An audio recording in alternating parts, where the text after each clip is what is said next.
సంగారెడ్డి జిల్లా పటాన్చెరు రామచంద్రాపురంలోని తన సొంత ఇంటికి చేరుకున్న కరీంనగర్, ఆదిలాబాద్, నిజామాబాద్, మెదక్ పట్టభద్రుల ఎమ్మెల్సీ ఎన్నికల్లో బీజేపీ అభ్యర్థిగా గెలుపొందిన అంజిరెడ్డికి బీజేపీ శ్రేణులు బైక్ ర్యాలీతో ఘనంగా స్వాగతం పలికారు.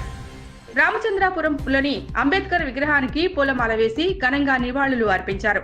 ఈ సందర్భంగా అంజిరెడ్డి మాట్లాడారు.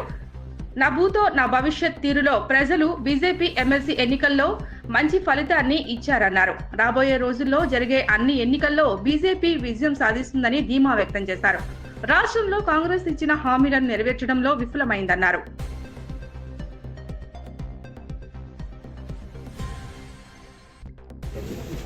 ఎలక్షన్స్ మీరన్నీ చూశారు. నిన్న ఉత్కంఠగా కొనసాగిన కౌంటింగ్లో ఓరాఓరి నడిచి ఎప్పుడూ ఏదైతే మెజార్టీ వచ్చిందో 5,000 మెజార్టీ ఎక్కడ తగ్గకుండా, ఎన్ని ఎలిమినేషన్ ప్రాసెస్ అయినా కానీ ఎక్కడ తగ్గకుండా విజయం సాధించినాం. దానికి కారణమైన మోదీ గారి నాయకత్వం, నడ్డా గారి నాయకత్వం, అమిత్ షా గారి నాయకత్వం. తెలంగాణ రాష్ట్రంలో రథసారథి, రాష్ట్ర అధ్యక్షుడు, కేంద్ర బొగ్గు గనుల మంత్రి కిషన్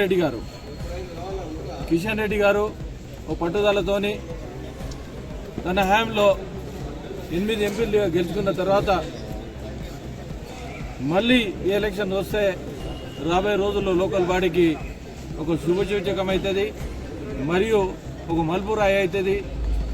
ఎప్పుడైతే టర్నింగ్ పాయింట్ ఏదైతే అవుతుందో ఇది ఒక టర్నింగ్ పాయింట్ అవుతుందని ఒక రూట్ మ్యాప్ గిట్ట ఖచ్చితంగా వేసి 8 మంది ఎంపీలు, 8 మంది ఎమ్మెల్యేలు, ఒక ఎమ్మెల్సీ, రాష్ట్ర నాయకత్వం, అదేవిధంగా జిల్లా అధ్యక్షులు, మండల అధ్యక్షులు, జిల్లా ప్రభారీలు, మండల ప్రభారీలు, కాన్స్టిట్యూన్సీ ప్రభారీలు, మిగతా కార్పొరేటర్లందరూ, ప్రతి ఒక్క కార్పొరేటర్ ఎక్కడైతే అసెంబ్లీ ఉందో అసెంబ్లీకి ఇన్ఛార్జ్ తీసుకొని, అదేవిధంగా ఎక్స్ఎమ్మెల్యేలందరూ కూడా ప్రతి ఒక్క కాన్స్టిట్యూన్సీకి ఇన్ఛార్జ్ తీసుకొని సుమారు నా భూతో నా భవిష్యత్తు 20,000 మంది 25 ప్రభారీ మేము ఒకటే కంకణం కట్టుకున్నాం.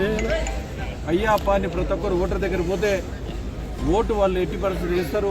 ఎందుకు దీని కారణం అంటే భారతీయ జనతా పార్టీ గత 10 ఏళ్లలో మోదీ గారి నాయకత్వంలో ₹1 అవినీతి లేకుండా భారతీయ జనతా పార్టీ నడిపించిన ఘనత మోదీ గారికే దక్కింది.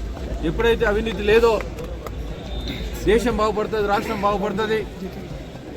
ఇన్ఫ్రాస్ట్రక్చర్ డెవలప్మెంట్ చేయాలనే ఉద్దేశం కంకణం కట్టుకొని ప్రపంచ దేశాలతో పోటీ పడుతున్న మోదీ గారికి ఇప్పుడు 5వ ఆర్థిక దేశంగా ఉంది.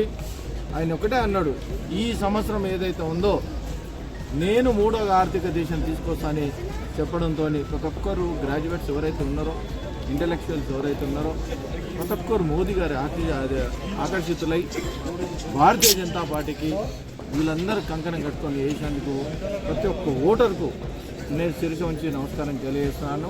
ఈ గెలిపే వాళ్ళకి అంకితం. ఎందుకంటే వాళ్ళు ఒకటి తలుచుకున్నారు. కాంగ్రెస్ పార్టీ ఏవైతే ఇచ్చిన కమిట్మెంట్ 6 గ్యారంటీలు 420 హామీలు ఏవైతే ఉన్నాయో ఎక్కడ నెరవేర్చలేరు. ఉదాహరణ టీచర్స్ తీసుకోండి, ఎంప్లాయీస్ తీసుకోండి,